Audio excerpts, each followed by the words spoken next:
Movie అదిరిపోయింది. ఒక మాటలో చెప్పాలంటే ఇప్పుడే చూశాను, కల్కి మొక్కాలనిపిస్తుంది నాగేశ్వరి గారి కాళ్ళకి. ప్రభాస్ గారు, అమితాబ్ బచ్చన్ గారు హైట్, ఈ సినిమాలో హైలైట్ వాళ్ళిద్దరు ఫైట్ సూపర్ ఉంది, అదిరిపోయింది. అలాగే ప్రజెంట్ దీపికా పడుకునే ప్రెగ్నెంట్, రొమాన్సీలు లేవు కాబట్టి ఈరోజు గుర్తుకు రాదు నైట్.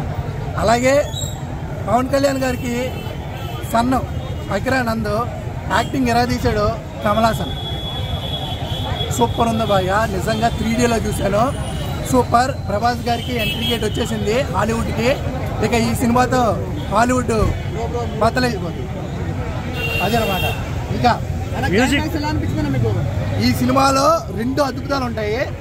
ఒకటి క్లైమాక్స్, రెండోది ఇంటర్వల్ బ్యాంగ్. అలాగే ఈ సినిమాలో మీకు తెలియనిది రాజమౌళి గారు యాక్ట్ చేశారు, అలాగే ఆర్జీవి గారు యాక్ట్ చేశారు, అనుదీప్ గారు యాక్ట్ చేశారు. అన్ని చిన్న చిన్న సీన్లు అయినా సరే సినిమాకి చాలా ఉపయోగపడుతుంది వాళ్ళ యాక్ట్ చేసిన సీన్స్ అనమాట. చాలా బాగుంది. హాలీవుడ్ లాంటి గ్రాఫిక్, నిజంగా మనం అనుకున్నాం గ్రాఫిక్స్ ఏమన్నా మరీ డల్ అయిందా అవుద్దా అని అనుకున్నాం. Graphics next level. బాహుబలి తర్వాత అదిరిపోయే గ్రాఫిక్స్ చూసాం మనం. అవెంజర్స్ ఇంటికి వెళ్ళిపోవాలి, అలాగే మిషన్ ఇంపాసిబుల్స్ స్మాష్ అయిపోవాలి, చాలా బాగుంది.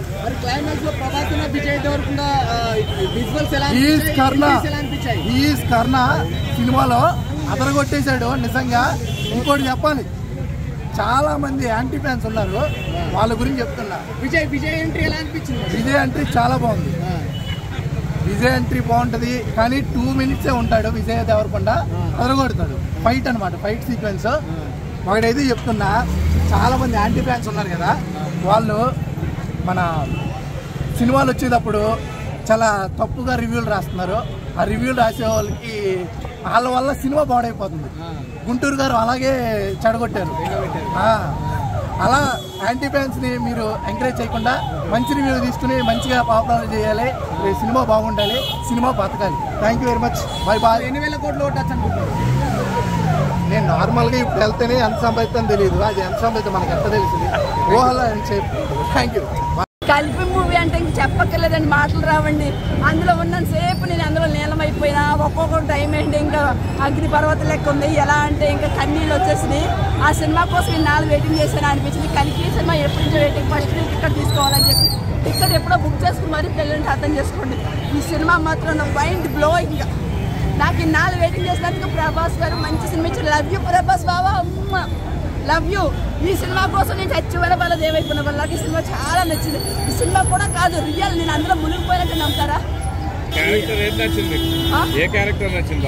నాకు అన్ని క్యారెక్టర్లు నచ్చింది, కానీ మన ప్రభాస్ గారి క్యారెక్టర్ మాత్రం, అంబికా బచ్చన్ క్యారెక్టర్ మాత్రం హైలైట్ ఉంది. ఇక్కడ బొట్టు పెడతాం, అబ్బాయి ఇస్తాం చిన్న బాబు, ప్రతి ఒక్క ఫైటింగ్ డైమండ్లో ఇంకా ప్రతి ఒక్కది కూడా ఉంది. ఫైటింగ్ ఎగరేయడం అది ఇది, అబ్బా ఒక నిజం చెప్పాలంటే ఇది బాహుబలి 2 ఇవన్నీ ఎవ్రీథింగ్ ఇవన్నిటి తల తండేస్తుంది.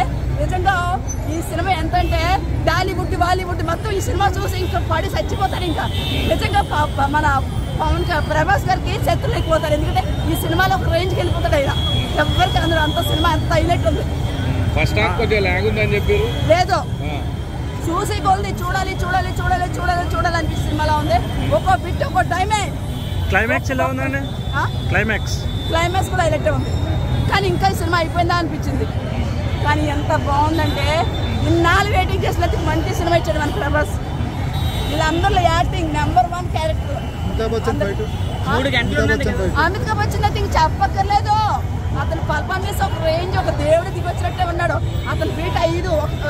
మన హీరోయిన్ ఉంది కదా, కృష్ణుడు మోస్తుంది ఆమె, మోసి ఆమె కింద పడిపోతే ఆమె పడిపోయింది, అయిపోయింది అనుకున్నా. గుడ్ హార్ట్ ఆగిపోయింది నాకు. అప్పుడు ప్రభాస్ గారు వచ్చి పైనుంచి ఇలా జంప్ చేసి ఇలా పట్టుకుని ఇట్లా పైకి లేపేటప్పుడు అది నెంబర్ 1 కేక. ఆర్స్లో చచ్చినా తెలుసు, అంత బాగుందంటే మొత్తం హాల్ అంతా నా కేకలే. అంత ఎంజాయ్ చేసా, మైండ్ బ్లోయింగ్ కాదు, మైండ్ పగిలిపోయింది. మ్యూజిక్ కూడా నెంబర్ 1 ఉంది. సాంగ్స్ లో బోర్ లేదు, ఏమీ లేదు, ఒక రేంజ్ ఉంది.